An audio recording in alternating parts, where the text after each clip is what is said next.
Saudara sekalian yang terkasih dalam Yesus Kristus, menjalani hidup itu harus ada acuannya.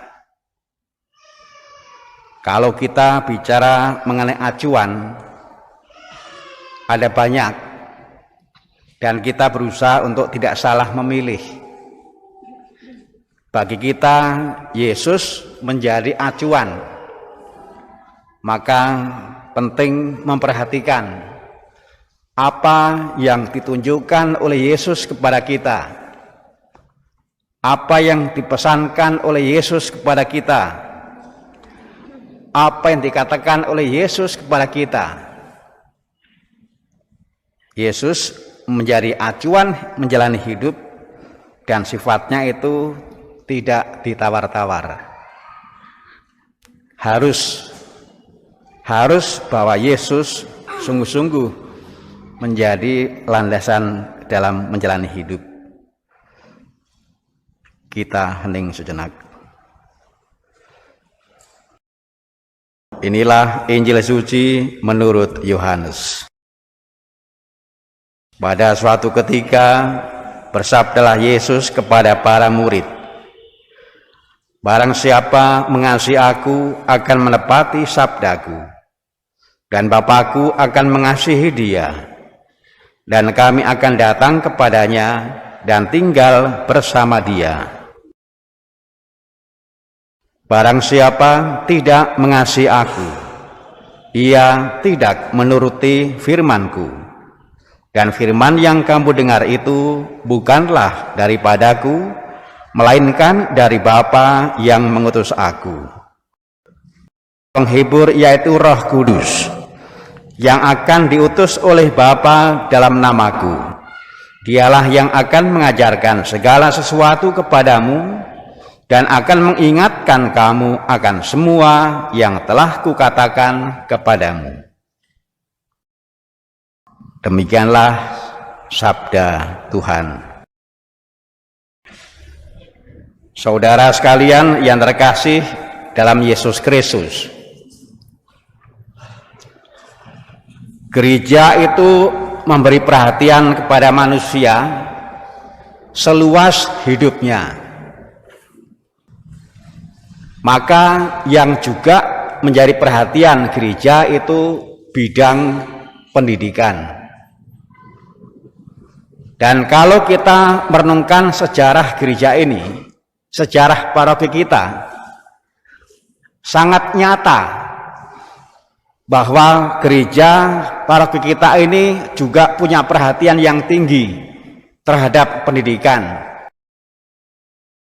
Bahwa ada sekolah Katolik di Cigugur, di Cisantana, di Cibunut, dan sampai sekarang masih ada. Itulah wujud bahwa paroki kita sebagai bagian dari gereja punya perhatian yang tinggi terhadap pendidikan.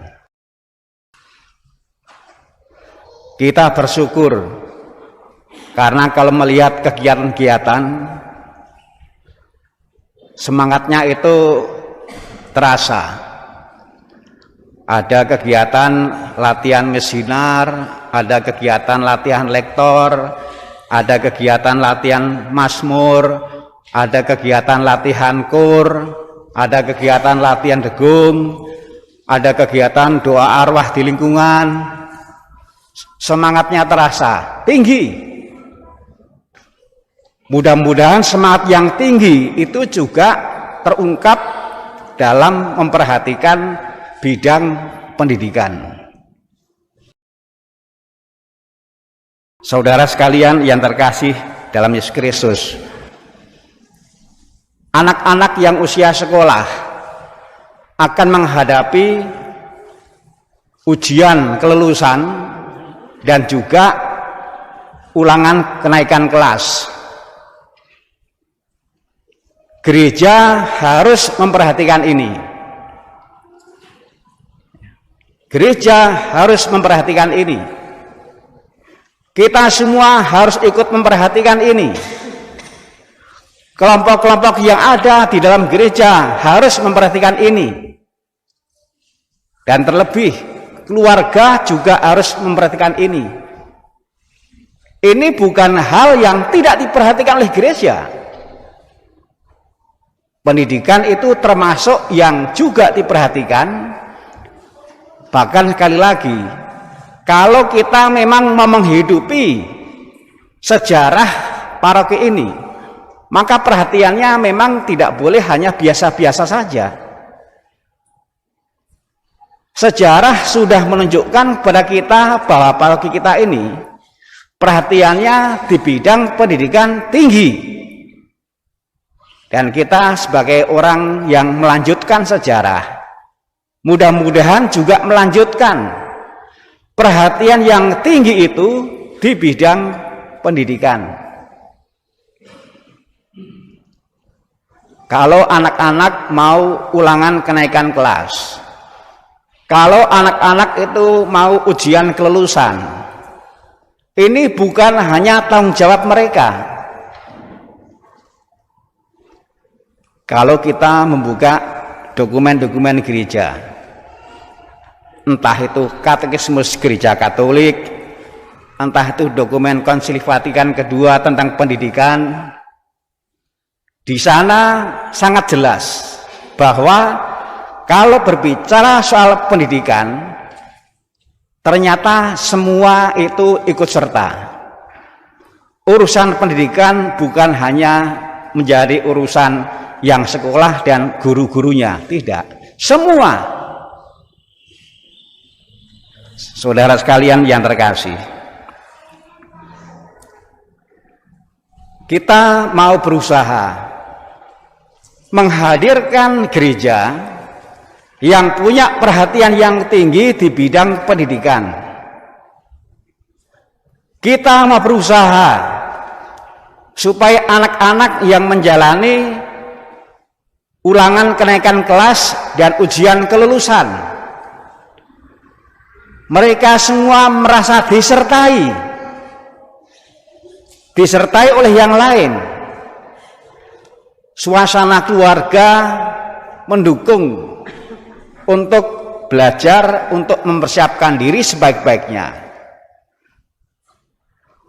Kegiatan orang tua di rumah juga mendukung. Lalu kelompok-kelompok yang lain juga mendukung.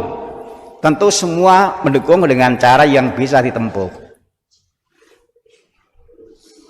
Dan ini bisa kita hayati sebagai wujud bahwa kita mengasihi Yesus.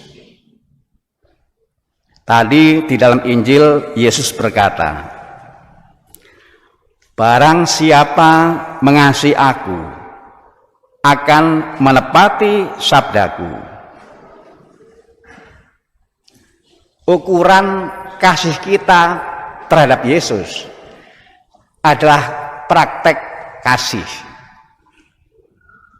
adalah praktek mendukung. Mengasihi Yesus kita wujudkan dengan memberikan dukungan di bidang pendidikan, khususnya terhadap anak-anak yang akan menjalani ujian kelulusan dan kenaikan kelas. Jadi ada dasar kitab sucinya, ada dasar Kristianinya, kalau kita itu memperhatikan mereka.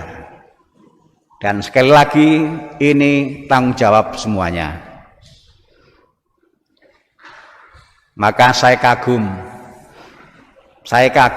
kalau ada orang Katolik, meskipun di keluarga itu tidak ada anak sekolahnya, tetapi ketika berdoa dia tidak lupa, dia juga berdoa bagi anak-anak yang akan menjalani ujian kelulusan maupun kenaikan kelas, meskipun di rumah itu, di keluarga itu sudah tidak ada lagi anak yang usia sekolah.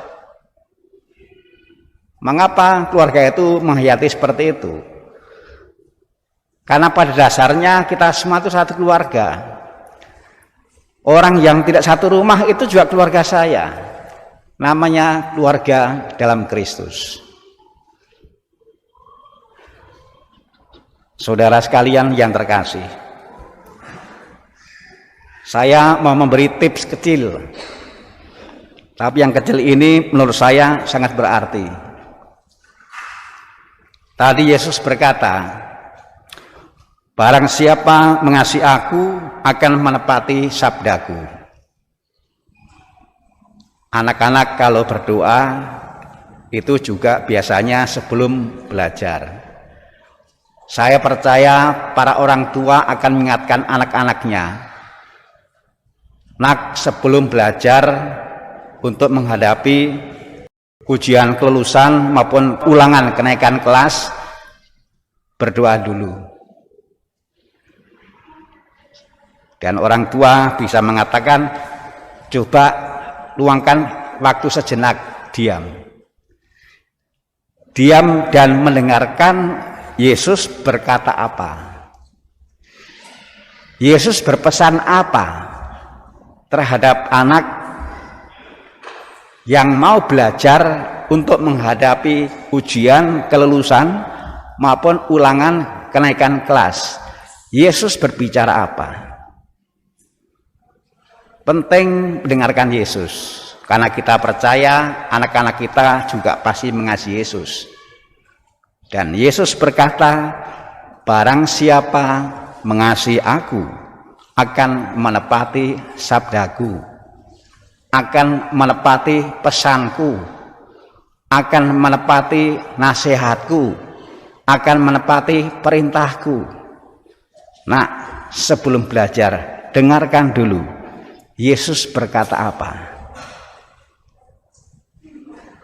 Saya percaya nasihat Yesus yang didengarkan oleh anak pada akhirnya juga akan menuntun anak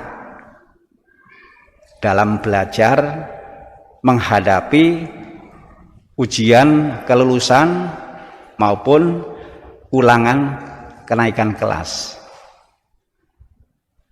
Hal sederhana yang bisa kita buat untuk menghadirkan Yesus, menghadirkan gereja yang punya kepedulian di bidang pendidikan pada saat ini. Tuhan memberkati.